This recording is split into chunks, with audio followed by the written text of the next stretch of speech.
بسم الله الرحمن الرحيم. الحمد لله رب العالمين، والصلاة والسلام على أشرف الأنبياء والمرسلين نبينا محمد وعلى آله وصحبه أجمعين إلى يوم الدين. السلام علیکم ورحمۃ اللہ وبرکاتہ. آج 25ویں رات ہے رمضان المبارک کی، اور آج انشاءاللہ اللہ تعالیٰ کی توفیق سے پارے نمبر 25 کی کچھ منتخب آیات کے تعلق سے کچھ باتیں آپ کے سامنے خلاصے کے طور پہ رکھی جائیں گی. پارے نمبر 25 میں کئی حصے ہیں. ایک سورہ فصلت یا سورہ حمیم سجدہ کا آخری حصہ ہے، ایک سورۃ الشورى مکمل ہے، پھر سورۃ الزخرف مکمل ہے، پھر سورہ الدخان مکمل ہے، پھر سورۃ الجاثیہ مکمل ہے. پارہ نمبر 25 کی جو ابتدائی آیات ہیں، یعنی سورہ حمیم السجدہ کی جو آخری آیات پارے نمبر 25 میں شامل ہیں، ان میں اللہ رب العالمین نے قیامت کے علم کا تذکرہ، مشرکوں کے شرک کا تذکرہ، اور انسان کے ایک بہت اہم رویے کا تذکرہ، اور انسان کے کفر کا تذکرہ اللہ رب العالمین نے فرمایا. قیامت کا تذکرہ یعنی قیامت کے علم کا تذکرہ. اللہ رب العالمین نے فرمایا کہ قیامت کے دن یا قیامت کی گھڑی کا علم صرف اللہ رب العالمین کو ہے. اللہ رب العالمین کے علاوہ کوئی نہیں جانتا کہ قیامت کب آنے والی ہے. اللہ نے کچھ نشانیاں رکھی ہیں، لیکن ایک خاص دن، خاص زمانہ، خاص سال اللہ نے کسی کو نہیں بتایا، کسی کو نہیں بتایا. لیکن انسان کے پاس کفر کے چونکہ کئی نمونے ہیں، انسان کئی اعتبار سے کفر کرتا ہے، شرک کرتا ہے، تو اس اعتبار سے ہم دیکھتے ہیں کہ ہر چند سالوں کے بعد ایک افواہ پھیلتی ہے کہ فلاں سال میں دنیا ختم ہو جائے گی، فلاں سال میں دنیا ختم ہو جائے گی، فلاں حادثہ ہوگا، اس حادثے کے بعد دنیا ختم ہو جائے گی. اس طرح کی بات، جبکہ ان کی کوئی حقیقت نہیں ہوتی. انسان اس بات سے اتنا بے خبر رکھا گیا ہے، یعنی اللہ ہی کے پاس قیامت کا علم ہے اور کسی کے پاس نہیں. اس کی دلیل سب سے بڑی کیا ہے؟ اس کی سب سے بڑی دلیل یہ ہے کہ اللہ رب العالمین نے جس فرشتے کو سور پھونکنے کے لیے رکھا ہے، اسرافیل علیہ السلام، ان کو بھی نہیں پتا ہے کہ کب سور پھونکنا ہے. اسی لیے حدیث میں جو لفظ ملتے ہیں وہ کیا ہے؟ ان کی نگاہیں مسلسل عرش کی طرف لگی ہوئی، مسلسل عرش کی طرف لگی ہوئی، ہاتھ میں سور تیار ہے، وہ عرش کی طرف متوجہ ہے، اللہ کی طرف متوجہ ہے کہ کب حکم ہوتا ہے اور کب مجھے پھونکنا ہے. ذرا تصور کیجئے کہ اللہ کے قریب ان سے زیادہ کوئی ہے؟ ان سے زیادہ کوئی ہے؟ کوئی نہیں. یعنی وہ بہت بڑے حکم کے انتظار میں بیٹھے ہوئے، بہت بڑے حکم کے انتظار میں بیٹھے ہوئے. جیسے ہی حکم ہوتا ہے ان کو پھونک مارنا ہے اور پھر دنیا تباہ ہونی. ان کو بھی نہیں پتا ہے کہ کب پھونک مارنا ہے. جب ان کو ہی نہیں پتا ہے کہ کب پھونک مارنا ہے، تو پھر دیگر لوگ بالاولا یعنی لازمی طور پہ نہیں جانتے کہ کب قیامت آنے والی ہے. یہ اللہ رب العالمین نے فرمایا کہ اللہ ہی کے پاس اس بات کا علم ہے کہ قیامت کس وقت آنے والی ہے، اور اللہ ہی کے پاس اس بات کا علم ہے کہ زمین اپنے اندر سے کیا نکالتی ہے، کیا نکالنے والی ہے، کب کیا نکالے گی اور کب نکالے گی. اور جو بھی چیز پیدا کرنے کے لائق ہے، یعنی کسی بھی ذات سے، کسی بھی چیز سے دوسری چیز پیدا ہونے کا چانس ہے. اب یہاں پہ صرف ہم عورت نہیں بولیں گے. کیوں؟ صرف عورت کے ذریعے سے ہی اولاد نہیں پھیلتی ہے، نسل نہیں پھیلتی ہے، بلکہ جانوروں کے ذریعے سے بھی نسل پھیلتی ہے، کیڑوں کے ذریعے سے بھی نسل پھیلتی ہے، اور بلکہ دانے جو ہوتے ہیں سیڈس، ان کے ذریعے سے بھی ان چیزیں جو ہے پھیلتی ہیں. تو ہر وہ چیز جو جس کو اللہ نے اس لائق رکھا ہے کہ وہ دوسری چیز کی پیدائش کا ذریعہ بنے، تو یہ بھی اللہ ہی جانتا ہے کہ کون سی چیز کس چیز کو کب پیدا کرے گی. سبحان اللہ، اللہ تعالیٰ بڑے علم والا ہے. پھر اللہ رب العالمین نے قیامت کا تذکرہ کرتے ہوئے کہا کہ قیامت کے دن ان سب کو جمع کیا جائے گا. مشرکین تو آئیں گے، مشرکین کے ساتھ وہ لوگ جن کو مشرک پوجا کرتے تھے اللہ کو چھوڑ کر یا اللہ کے ساتھ، ان سب سے کہا جائے گا کہ اپنے خداؤں کو بلاؤ، کہاں ہیں میرے ساتھ شریک لوگ. یعنی اللہ تعالی کے طور پہ، طنز کے طور پہ کہے گا این شرکائی، یعنی کفار سے کہے گا، مشرکین سے کہے گا جن کو تم میرے ساتھ شریک کیا کرتے تھے کہاں ہیں، لے کے آؤ، آج لے کے آؤ. وہ بولیں گے ہم تو شرک ہی نہیں کرتے. کیا بولیں گے؟ ہم تو شرک ہی نہیں کرتے. یعنی اس دن کیا سزا ملنے والی ہے شرک کی، جب اپنی آنکھوں سے دیکھیں گے تو اپنے شرک کا انکار کر دیں گے. اور دوسرا اس میں یہ ہے پہلو کہ وہ لوگ جن کی یہ پوجا کرتے ہیں وہ لوگ ان سے غائب ہو جائیں گے، یعنی ان کو نہیں ملیں گے. اس میں دو باتیں ہیں، یا تو یہ لوگ خود نہیں تلاشیں گے، یا پھر وہ لوگ جو دنیا میں اپنی پوجا خود کرواتے تھے بول کے کہ ہمیں سجدہ کرو، ہمارے ہاتھ میں ہے، ہم جو ہے بہت بڑی پاور رکھتے ہیں، وہ ہے یہ ہے، ویسے لوگ بولیں گے کہ نہیں یہ ہم آپ کو نہیں پوچھتے تاکہ اپنا دامن چھڑا سکے. تو بولیں گے نہیں ہم تم کو پوچھتے تھے. پھر دونوں کی پکڑ ہوگی. اس طرح کا ماحول قیامت کا جو ہوگا اللہ نے اس کی ایک تصویر کھینچی. پھر انسان کے ایک رویے کا اللہ رب العالمین نے ذکر فرمایا ہے کہ انسان کو اللہ جب کوئی پریشانی اس کے اوپر ڈالتا ہے تو وہ دعائیں کرتے کرتے نہیں تھکتا ہے. بیٹھے لیٹے اٹھے چلے پھرے ہر وقت دعا کرتا ہے، رب کو پکارتا ہے. جب اللہ تعالیٰ اس کی تکلیف دور کر دیتا ہے تو پھر وہ ایسا ہو جاتا ہے جیسے وہ اللہ کو نہیں جانتا ہے، جیسے وہ اللہ کو نہیں جانتا ہے. وہ بہت جلدی مایوس ہو جاتا ہے، اور جب نعمت ملتی ہے تو بہت جلدی اکڑ میں اور تکبر غرور میں آ جاتا ہے. اور کبھی کبھی نعمتیں ملنے کے بعد کچھ لوگوں کا حال یہ ہو جاتا ہے، بلکہ اکثر انسانوں کا حال یہ ہو جاتا ہے کہ وہ دنیاوی زندگی پر بہت زیادہ بھروسہ کر لیتے ہیں اور یہ سمجھتے ہیں کہ قیامت کا دن نہیں آنے والا ہے، قیامت کا دن نہیں آنے والا ہے. اور اگر قیامت آئے گی بھی، اللہ ہم کو دوبارہ زندہ کرے گا بھی، تو دنیا میں جس طرح اللہ ہم کو نعمتیں عطا کیا ہے قیامت کے دن بھی عطا کرے گا، قیامت کے دن بھی عطا کرے گا. ایک باریک سا نقطہ یا اہم بات ان کی نگاہوں سے چھوٹ جاتی ہے، وہ کیا ہے؟ اللہ اس دنیا میں سب کو دے گا، مومن کو بھی دے گا، مشرک کو بھی دے گا.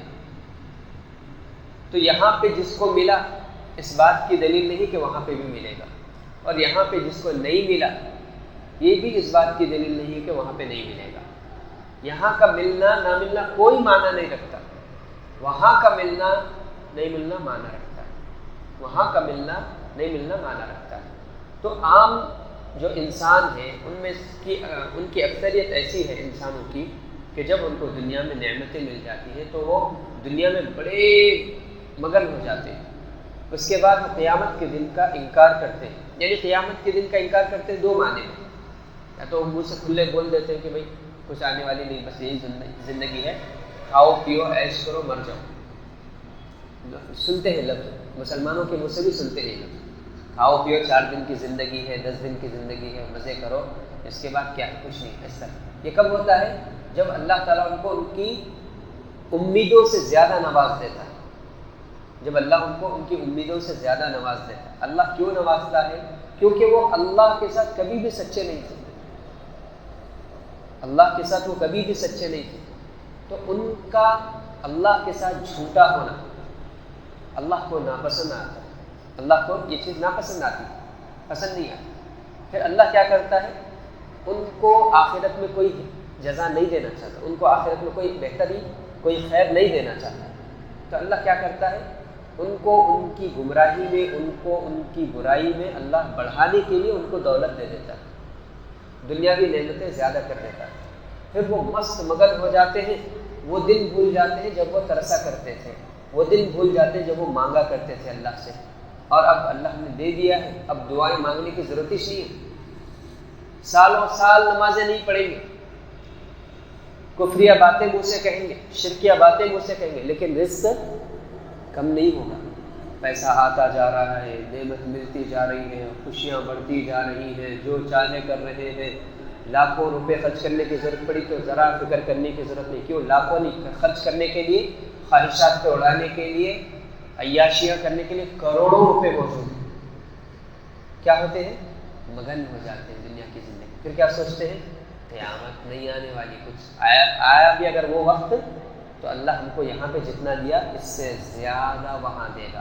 شیطان ان کو کیسے دھوکے میں ڈالتا ہے، تو اللہ کا محبوب ہے، اللہ پہ تیرا کرم، تجھ پر جو ہے اللہ کا کرم ہو گیا، تجھ پر اللہ کا کرم ہو گیا، جب دیکھیں گے، دیکھیں بہت سارے لوگ، کیا بھائی کیا حال چال، اللہ کا کرم میں مست ہے، مگن ہے، حالانکہ کبھی وہ توحید کی بات نہیں کرتا، کبھی وہ دین کے لیے کچھ نہیں کرتا، کبھی وہ اللہ کی عبادت کی طرف نہیں آتا، کبھی کبھی آ گیا وہ بھی تکبرانہ انداز میں آیا دکھانے کے لیے کہ ہم بھی پڑھے، سال میں ایک بار پڑھ لیا، عید کو پڑھ لیا، جمعہ کو پڑھ لیا، اس طرح کی۔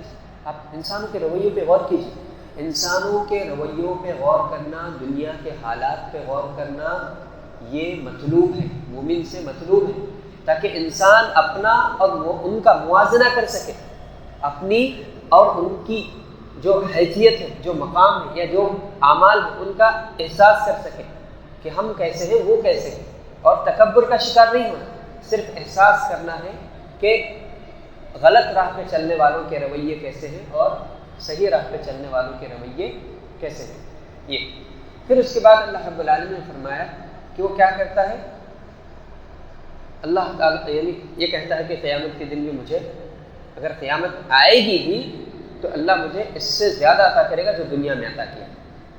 اللہ رب العالمین فرماتا ہے کہ میں ہم، اللہ کی شان، اللہ کی عظمت ہے، اللہ کی شان ہے، اللہ اپنی شان کے انداز میں کہتا ہے کہ ہم کفر کرنے والوں کو ان کے اعمال کے بارے میں بتائیں گے، کل قیامت کے دن ان کے اعمال کے بارے میں بتائیں گے اور ان کو بہت شدید قسم کا، سخت قسم کا عذاب چکھائیں گے، ہم ان کو سخت قسم کا عذاب چکھائیں گے۔ یہ پھر اللہ رب العالمین نے فرمایا کہ انسان قیامت کے دن کا انکار اس لیے کرتا ہے کیونکہ اس کو اپنے رب سے ملنے کی کوئی امید نہیں، وہ اپنے رب سے ملنے کے بارے میں شک میں پڑا ہوا ہے، اپنے رب سے ملنے کے بارے میں شک میں پڑا ہوا ہے، اس لیے وہ قیامت کا انکار کرتا ہے، جنت کا بھی انکار کر دیتا ہے، جہنم کا بھی انکار کر دیتا ہے، زندہ مرنے کے بعد دوبارہ زندہ کیا جاؤں گا اس کا بھی انکار کر دیتا ہے، اور ثواب عذاب کا بھی انکار کر دیتا ہے، اعمال کا حساب دینا ہے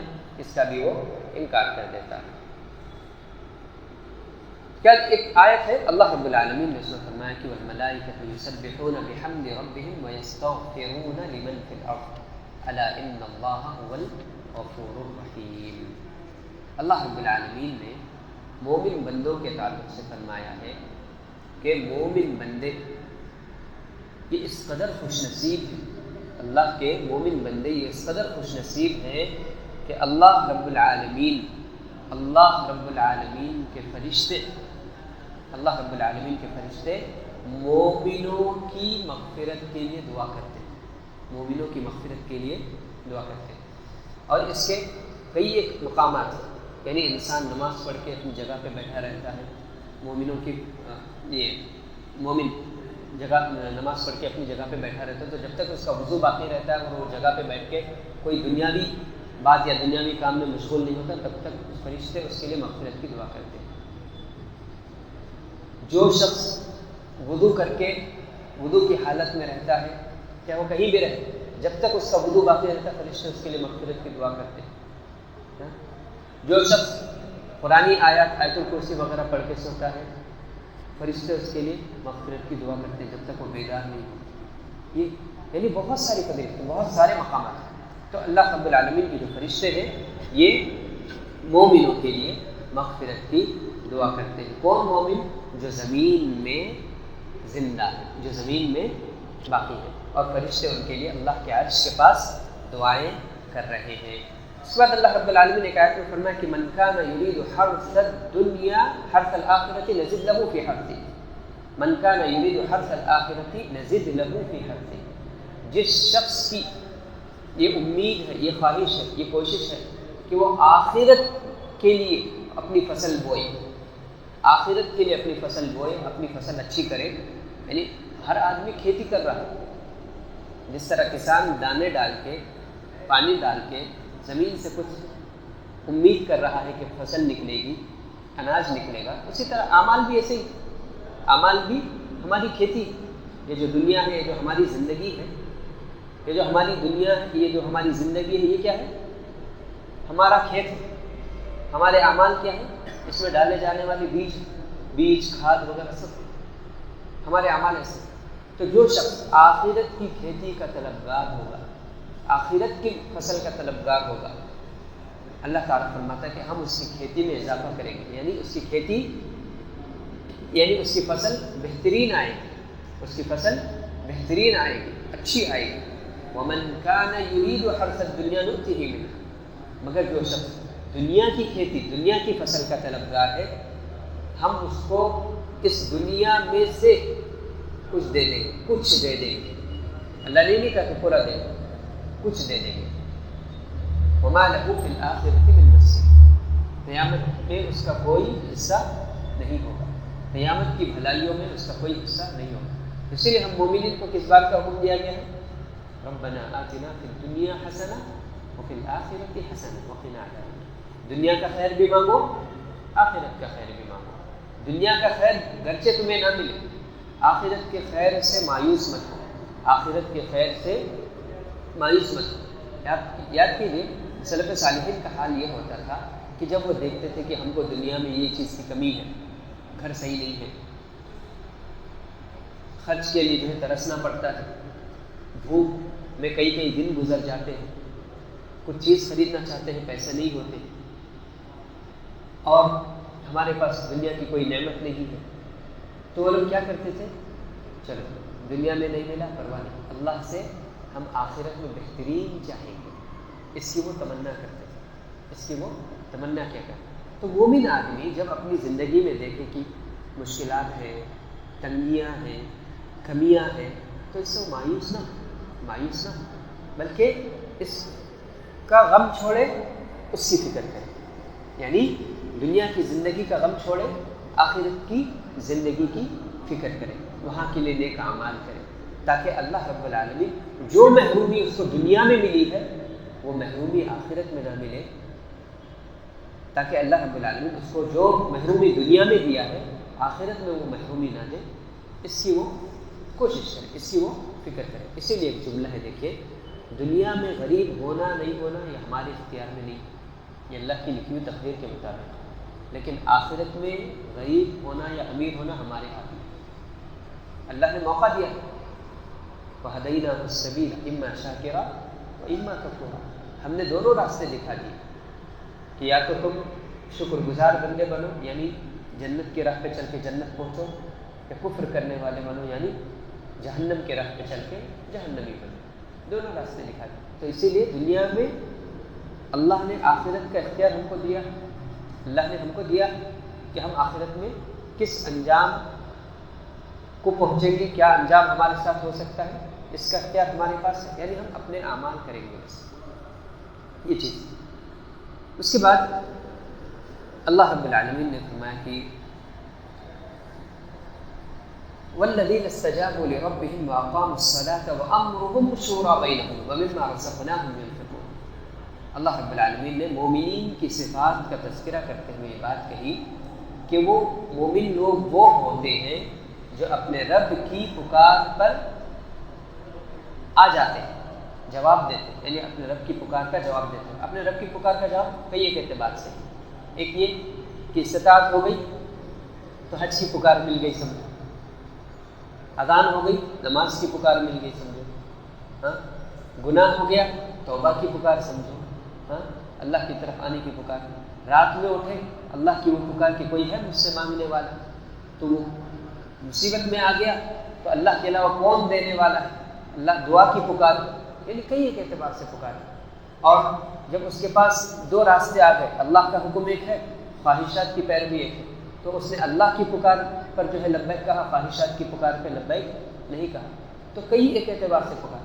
جو بھی شخص اللہ کی پکار پہ لبیک کہتے ہوئے آگے آ گیا، اللہ کی طرف آ گیا، اللہ نے ان کی پہلی نشانی کیا بتائی کہ نماز کے پابند ہوتے ہیں، اور دوسرا کیا بتایا کہ جب ان کے معاملات ہوتے ہیں، جب کوئی مسئلہ ہوتا ہے، جب کوئی بڑا کام ہوتا ہے یا اہم کام ہوتا ہے تو یہ لوگ آپس میں مشورہ کرتے ہیں، اس میں یہ لوگ کیا کرتے ہیں آپس میں مشورہ کرتے ہیں۔ حسن بصری رحمہ اللہ نے اس کے تعلق سے فرمایا اس آیت کی روشنی میں کہ جس قوم نے بھی مشورہ کیا اللہ نے اس کو ہدایت اور نیکی کی طرف ضرور بھیجا، جس نے بھی مشورہ کیا اس کو اللہ نے ہدایت اور نیکی کی طرف ضرور بھیجا، نہیں مومنین میں سے۔ پھر اس کے بعد انہوں نے یہ آیت پڑھی دلیل کے طور پہ۔ یہ اس کے بعد اللہ رب العالمین فرماتا ہے کہ اذا اذقنا الانسان منا رحمة فرح بها وان تصبهم سيئة بما قدمت ايديهم اذا هم يقنطون۔ انسان کو جب کوئی بھلائی ملتی ہے، نعمت ملتی ہے تو بہت خوش ہو جاتا ہے، اور جب کوئی تکلیف ملتی ہے یا اس سے نعمت چھین لی جاتی ہے تو بہت مایوس ہو جاتا ہے۔ اس میں یہ ہے، اس بات کا اشارہ ہے کہ اللہ کی رحمت سے انسان کو بہت زیادہ یعنی خوشی میں یا اکڑ میں نہیں مبتلا ہو جانا چاہیے، بلکہ اللہ کی رحمت ملی تو اپنے مولا کا شکر ادا کرنا چاہیے۔ اور اس بات کا بھی اشارہ ہے کہ جب مصیبت ملی یا تکلیف ملی، پریشانی کوئی آئی یا نعمت چھن گئی تو اس نعمت کے چھن جانے یا مصیبت کے ملنے سے وہ کفر کی طرف یا جزا فضا کی طرف، شکوہ شکایت کی طرف رب سے نہ جائے، بلکہ کیا کرے اپنے آزمانے والے رب کی طرف رجوع کرے، صبر کرتے ہوئے آزمانے والے رب کی طرف رجوع کرے۔ کیوں آزمانے؟ اللہ رب العالمین آزماتا ہے، دے کے بھی لے کے بھی، تو ہر دو صورتوں میں وہ اللہ کی طرف رہے، نعمت کے وقت میں شکر کے ساتھ اللہ کی طرف رہے، اور مصیبت کے وقت میں یا نعمت چھن جانے کے وقت میں صبر کے ساتھ اللہ کی طرف رہے۔ یہ اس کے بعد اللہ رب العالمین نے فرمایا کہ وَرَفَعْنَا بَعْضَهُمْ فَوْقَ بَعْضٍ دَرَجَاتٍ لِيَتَّخِذَ بَعْضُهُم بَعْضًا سُخْرِيًّا۔ یہ جو دنیا ہے ہم دیکھتے ہیں اس میں سب ایک جیسے نہیں، سب کا علم ایک جیسا نہیں ہے، سب کی طاقت ایک جیسی نہیں ہے، سب کی صلاحیتیں ایک جیسی نہیں ہیں، سب کی پاور ایک جیسی نہیں ہے، سب کی صحت ایک جیسی نہیں ہے، سب کا قد بد ایک جیسا نہیں ہے، سب کی مالی حیثیت ایک جیسی نہیں ہے۔ نہیں، یہ کیوں ہے؟ اللہ نے دنیا ایسی بنائی ہے کہ اس میں بیلنس رکھا ہے، اس میں اللہ نے بیلنس رکھا ہے۔ کیسا بیلنس؟ کہ کچھ لوگوں کو کچھ لوگوں کے ذریعے سے خدمت پہنچاتا ہے۔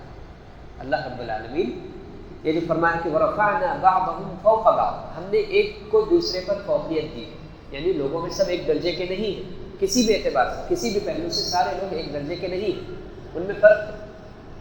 یہ جو فرق ہے یہ کیوں ہے؟ اللہ تعالیٰ کچھ لوگوں کو کچھ لوگوں کی خدمت کے لیے رکھا ہے، کچھ لوگوں کو کچھ لوگوں کی خدمت کے لیے رکھا ہے۔ اب اس میں پہلو یہ ہے کہ جو خدمت لے رہے ہیں، بادشاہ ہے عوام سے خدمت لے رہا ہے، مالک ہے اپنے ورکرز سے خدمت لے رہا ہے، تو جو بھی خدمت لے رہا ہے وہ اس بات کا احساس رکھے کہ میرا اس میں کوئی کمال نہیں ہے، میرا اس میں کوئی کمال نہیں ہے، میری کوئی شان نہیں ہے، یہ اللہ ہے جس نے ہم کو ایک مقام دیا کہ ہم اونچے ہیں، کچھ لوگ ہم سے نیچے ہیں، پھر اس کو یہ بھی دیکھنا ہے کہ وہ بھی کسی کے نیچے ہے، اس سے بھی اوپر کوئی ہے، اس سے بھی کوئی اوپر ہے۔ جیسے اگر آدمی مان لیجیے دنیا کے سب سے بڑے مرتبے پہ، تو بھی اس کو یہ احساس رکھنا ہے کہ میں اللہ کے یعنی اللہ کی نگرانی میں جیسے اللہ کے نبی صلی اللہ علیہ وسلم نے فرمایا ایک شخص کے بارے میں کہ وہ غلاموں پر اپنے ظلم کیا کرتے، ظلم یہ مطلب ان کے ساتھ سختی سے پیش آتے تھے، ان کے اوپر جو ہے ذرا زیادہ بوجھ ڈالتے تھے، تو ان کو اس بات کا احساس دلانے کے لیے کہ تم ایسا مت کرو، کیا بولا گیا؟ تم اپنے غلام پر جس قدر اختیار رکھتے ہو یہ مت بھولو کہ اللہ اس سے کہیں زیادہ تم پر اختیار رکھتا ہے، اللہ تعالیٰ تم پر اس سے کہیں زیادہ اختیار رکھتا ہے۔ یعنی جہاں تم یہ کرنے کی کوشش کرو کہ اپنے غلام پہ اس کی طاقت سے زیادہ بوجھ ڈال دو، اس کو بہت ستاؤ کرو، یہ مت بھولو کہ اللہ تم پر بھی ویسا ہی وقت لا سکتا ہے، یا اللہ تعالیٰ جیسا تم اپنے غلام کے ساتھ کر رہے ہو ویسا تمہارے ساتھ کرنے پر زیادہ قدرت رکھتا ہے۔ تو رفعنا بعضهم فوق بعض درجات ليتخذ بعضهم بعضا سخريا، اللہ نے ایک کو دوسرے کے لیے مسخر کیا، یعنی آسان کیا، ایک کو دوسرے کی خدمت کے لیے پیدا کیا۔ یہ دنیا اسی طرح اللہ تعالیٰ چلاتا ہے۔ اب یہاں پہ ایک بات ہے، انسان دنیا میں کسی نہ کسی کی خدمت میں لگا ہوا ہے، کسی نہ کسی کے ماتحت ہے، یہ دنیا کی حد تک ہے۔ جنت میں وہ کسی کی خدمت نہیں کرے گا، جنت میں وہ کسی کی خدمت نہیں کرے گا، بلکہ اللہ تعالیٰ جنت میں اس کی خواہش پر رکھے گا ہر چیز۔ وہ خواہش کیا کھانا آ گیا، وہ خواہش کیا نہر جا رہی ہے، پینے کا دل کیا، صرف خواہش کیا نہر اپنا راستہ بدل کے اس کی طرف آ جائے۔ انسان خواہش کیا اپنے موسم کی تبدیلی کوئی چاہا، اس کی خواہش کے مطابق ہو جائے، کسی کو بولنے کی ضرورت۔ یہاں پانی دیکھو شکل میں پانی ملا، پانی ان کو لا کے دیا گیا نہیں، وہاں پہ ایسا نہیں ہوگا، خواہش کریں گے آ جائے۔ یعنی وہاں پہ کوئی انسان کسی کی خدمت نہیں کرے گا۔ اگر خدمت کی ضرورت بھی پڑے گی، جیسے اللہ نے کچھ خوبصورت بچوں کا ذکر فرمایا کہ وہ جنت میں ادھر ادھر بھاگتے پھریں گے خوبصورت گلاسوں میں، جنت کی جو بہترین مشروبات ہوں گے، جنت کی جو خوب پیاری سی شراب ہوگی، اس کو پلاتے ہوئے کچھ بچے پھریں گے۔ تو یہ پیدا کی ہوئی مخلوق ہوگی، یہ دنیا کی مخلوق نہیں ہوگی۔ ایک روایت کے مطابق وہ بچے جو کفار کے بچپن میں مر گئے، ان کو اللہ تعالیٰ جنت میں یہ یعنی اس طرح کی خدمت پر لگائے گا۔ اللہ عالم، اس بارے میں علماء کا اختلاف، لیکن ایک یہ خلاصہ کہ انسان جنت میں کسی کی خدمت نہیں کرے گا۔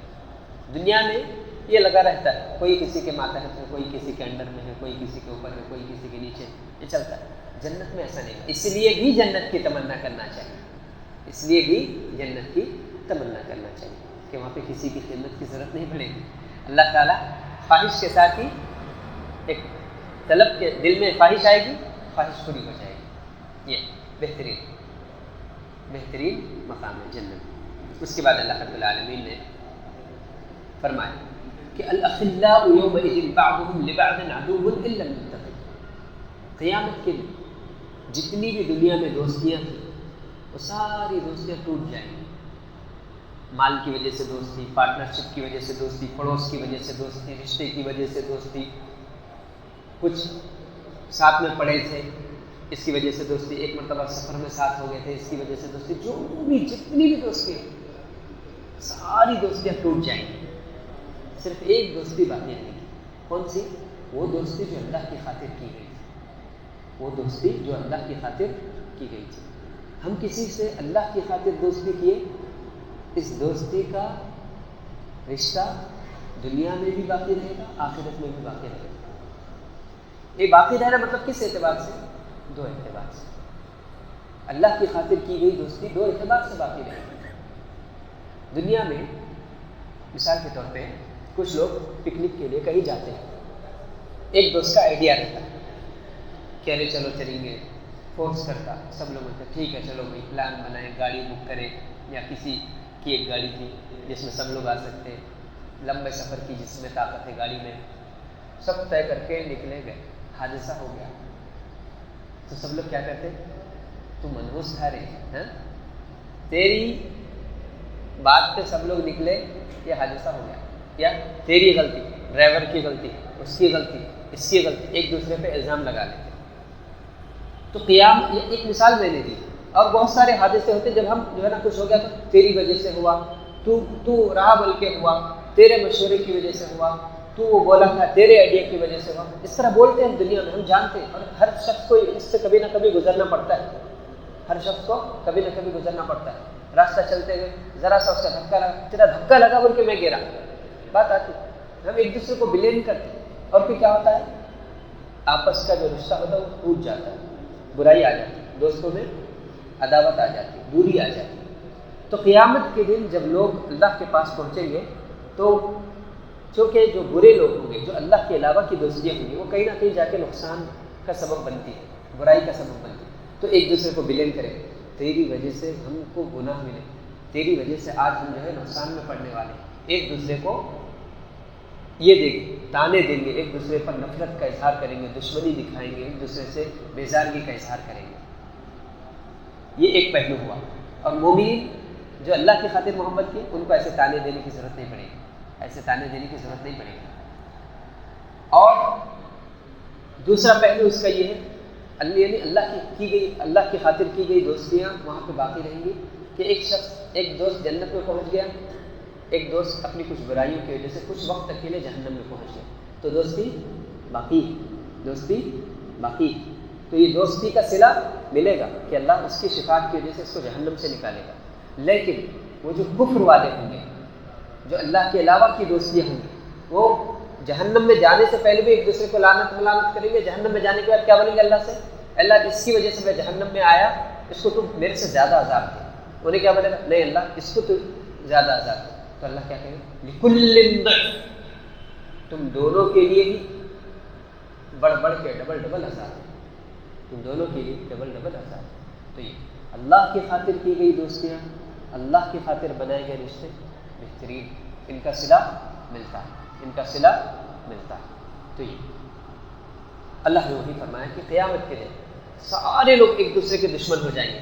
صرف وہ لوگ جو متقی تھے ایک دوسرے کے دشمن، یعنی ایک دوسرے کے دشمن بن جائیں گے. سارے دوست جو دنیا میں دوست تھے آخرت میں دشمن بن جائیں گے ایک دوسرے. صرف متقین اس دن بھی ایک دوسرے کے دوست رہیں گے. یہ چیز. اس کے بعد اللہ نے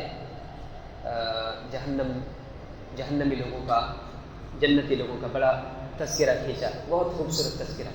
اس میں دردناک پہلو یہ ہے کہ جہنمی لوگ جو ہے نا قیامت کے دن ندا لگائیں، وَنَادَوْا يَا مَالِكُ لِيَقْضِيَ عَلَيْنَا رَبُّكَ قَالَ إِنَّكُمْ مَاكِثُونَ. جہنمی لوگ جہنم کے عذاب سے بے چین ہو کے، تکلیف شدت محسوس کر کے، جو جہنم کا داروغہ ہے، جہنم کا جو نگران ہے، اس کا نام مالک ہے، اس فرشتے کا نام مالک ہے. اور جنت کے جو دربان ان کا نام رضوان. تو جہنم کے جو نگران فرشتہ ہے، یعنی جہنم کا جو سارے جہنم کے امور دیکھنے والا جو فرشتہ ہے، اس کا نام مالک ہے.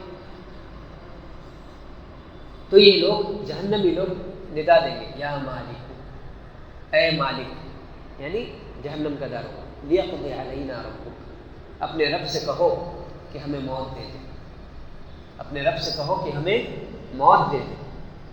تو ان کو جواب دیا جائے گا، قال انکم ماکثون، تمہیں موت نہیں آئے گی، تم یہیں پہ رہنے والے ہو، تم یعنی یہیں رہو گے، یہ عذاب کا سلسلہ چلتا رہے گا. یہ آیات جو ہے نا سورۃ الزخرف کی جو آخری آیتیں ہیں، اس کو ہر مسلمان کو پڑھنا چاہیے، پڑھ کے ان کا ترجمہ تفسیر اپنے دل پہ محسوس کرنا چاہیے. یہ بہت عجیب آیتیں ہیں، بہت عجیب آیتیں. اس میں اللہ نے جنتی لوگوں کا بھی ذکر فرمایا کہ وہ کس قدر مزے میں ہوں گے، اور پھر جہنمی لوگ. بھلا اس سے زیادہ کرب کی کوئی بات ہو سکتی؟ آدمی جب دنیا میں دیکھتا ہے درد کی، بیماری کی، غم کی، تکلیف کی انتہا ہو جاتی، کیا ہوتا ہے، یار اب بس موت دے دیا، یعنی اب خاتمہ کر، اب میں کچھ بھی نہیں جھیل سکتا، نہیں چاہتا. جہنمی لوگ بھی اسی شدت کے کرب میں مبتلا رہیں گے. مالک، رب سے بولو کہ ہمیں موت دے. کیا جواب ملے گا؟ نہیں ملے، موت نہیں ملے. تو بڑی تکلیف دہ صورتحال، بڑی تکلیف دہ جو ہے صورتحال ہے. اس بارے میں اللہ سے دعا ہے کہ اللہ تعالیٰ کبھی ویسے مقام پہ نہ پہنچائے. آمین. اس کے بعد اللہ رب العالمین سورۃ دخان کی شروع کی آیتوں میں لیلۃ المبارکہ کا ذکر فرمایا، قرآن کے نزول کا ذکر فرمایا۔ لیلۃ المبارکہ کیا ہے؟ لیلۃ القدر، ایسی رات جس میں اللہ نے قرآن نازل کیا، اور یہ جو ہم جن راتوں سے ہم گزر رہے ہیں، رمضان کی آخری 10 راتیں، انہی میں وہ رات ہے لیلۃ القدر کی رات۔ اللہ رب العالمین نے اس کو بہت کثیر خیر والی کہا، بہت زیادہ برکت والی رات کہا، کیونکہ اس رات ہی قرآن نازل ہوا، اور اسی رات کائنات میں ہونے والے بڑے بڑے فیصلے کیے جاتے ہیں، فیصلے لکھے جاتے ہیں، لوح محفوظ سے اتارے جاتے ہیں۔ دیکھیے لیلۃ القدر وہ رات ہے جو 1000 راتوں سے بہتر ہے، 1000 خیر والی راتوں سے بہتر ہے، 1000 خیر والی راتوں سے بہتر ہے۔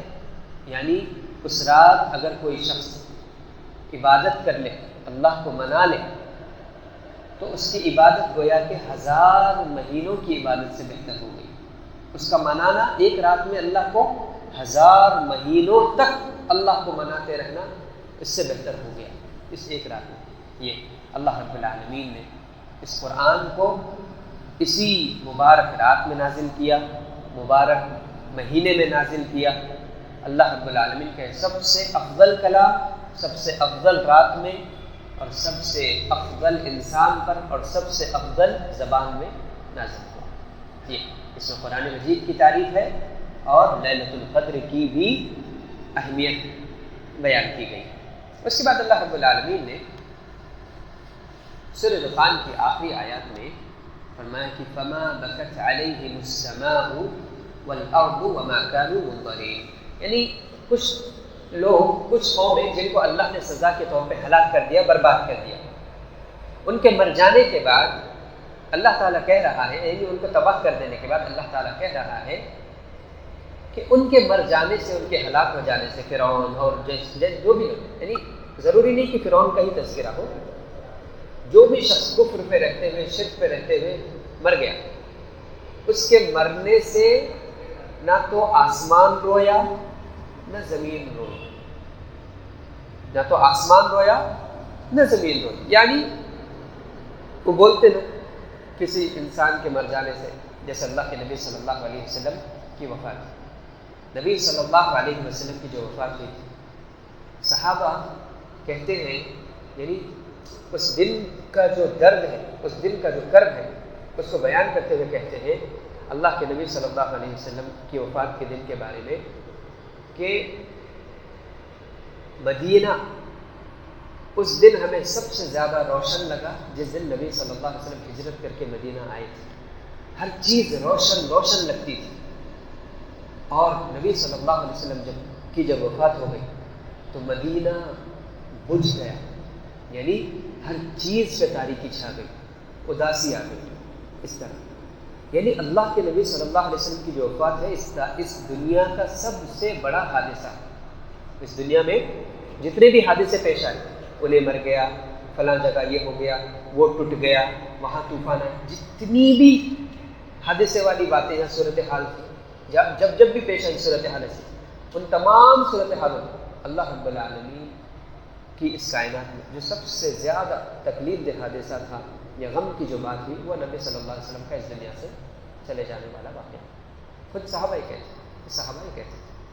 تو اللہ کے نبی صلی اللہ علیہ وسلم کے چلے جانے سے دل بجھ گئے، کائنات لوگوں کو جو ہے پھیکی لگی، اندھیری لگی، اداسی ہر طرف پھیل گئی، یہ اللہ کے نبی صلی اللہ علیہ وسلم کے چلے جانے سے۔ امام احمد بن حنبل رحمہ اللہ، ان کی وفات کا جو دن تھا، اس دن اہل السنہ یعنی سنت صحیح عقیدے والے سب روئے کہ آج علم کا ایک بہت بڑا چراغ بجھ گیا، سب اداس ہو گئے۔ یعنی جب اچھے لوگ مرتے ہیں تو ایک خلق، ایک کائنات ان پر اداس ہوتی ہے، روتی ہے، زمین آسمان روتے ہیں۔ کچھ آثار ایسے ملتے ہیں، اس کی صحت کا کچھ مجھے تحقیق نہیں کر سکا میں اس بارے میں، لیکن کچھ آثار ملتے ہیں کہ جب ایک انسان کی وفات ہوتی ہے تو سب سے پہلے اس کا مصحف، یعنی جس مصحف میں وہ دیکھ کے قرآن کو یعنی پڑھا کرتا تھا، اور جس جگہ بیٹھ کے وہ عبادت کیا کرتا تھا، زمین کا وہ حصہ، وہ مصحف، قرآن کا وہ قرآن کی وہ کاپی جس میں وہ دیکھ کے پڑھا کرتا تھا، وہ اس کے لیے غمزدہ ہوتے ہیں کہ اب اس زمین پہ وہ بندہ عبادت نہیں کر پائے گا کیونکہ وہ چلا گیا۔ یعنی مومن کے مرنے سے زمین یا آسمان کے کسی نہ کسی حصے کو رنج پہنچتا ہے، کسی نہ کسی حصے کو رنج پہنچتا ہے، لیکن کافروں کے مرنے سے نہ زمین روتی ہے نہ آسمان روتا ہے، نہ زمین روتی ہے نہ آسمان روتا ہے۔ سعید بن جبیر رحمہ اللہ تابعی ہے، بہت بڑے عالم ہیں، وہ کہتے ہیں کہ ان پر زمین اور آسمان اس لیے نہیں روتے، یعنی آسمان اس لیے نہیں روتا کیونکہ کبھی ان کا کوئی نیک عمل آسمان کی طرف گیا ہی نہیں کہ اب آسمان بولے کہ ارے اب اس بندے کا نیک عمل میرے مجھ سے گزرتا ہوا اوپر نہیں جائے گا، اس کو افسوس نہیں ہو، کیونکہ کبھی اس کا کوئی نیک عمل گیا ہی نہیں۔ اور زمین اس لیے اس پر افسوس نہیں کرے گی کیونکہ اس نے زمین پر کبھی کوئی نیک عمل کیا ہی نہیں، کہ زمین سوچتی کہ کاش یہ بندہ اور تھوڑی دیر مجھ پر میرے اوپر باقی رہتا اور اللہ کی عبادت کرتا رہتا اور میں خوشی محسوس کرتی یہ چیز۔ تو نیک بننے سے کئی فائدے، برائی اور برے بننے سے، برائی کرنے سے کوئی فائدہ نہیں۔ یہ چیز اس میں بھی مومنین کے لیے بشارت ہے اور کافروں کے لیے یا کفر اور شرک پر مرنے والوں کے لیے، ظلم و زیادتی کی زندگی جینے والوں کے لیے ایک نصیحت ہے کہ تم مرو گے تو تم وہ چیز ہوگے کہ تمہارے مرنے پہ خوشی منائی جائے گی، رویا نہیں جائے گا۔ بولتے ہیں زمین پاک ہوئی، چلو زمین پاک ہوئی، یہی بولتے ہیں۔ ظالم مر گیا تو کوئی، یا کوئی برا شخص مر گیا، کافر مر گیا، مسلمانوں کے خلاف کوئی بہت کچھ کرتا تو مر گیا تو کیا بولتے ہیں؟ زمین پاک ہوئی، اچھا ہو نہیں۔ لیکن ایک مومن جب مرتا ہے تو بہت اداسی پھیلتی ہے۔ سبحانک اللہم و بحمدک اشہد ان لا الہ الا انت استغفرک و اتوب الیک۔ السلام علیکم و رحمۃ اللہ وبرکاتہ۔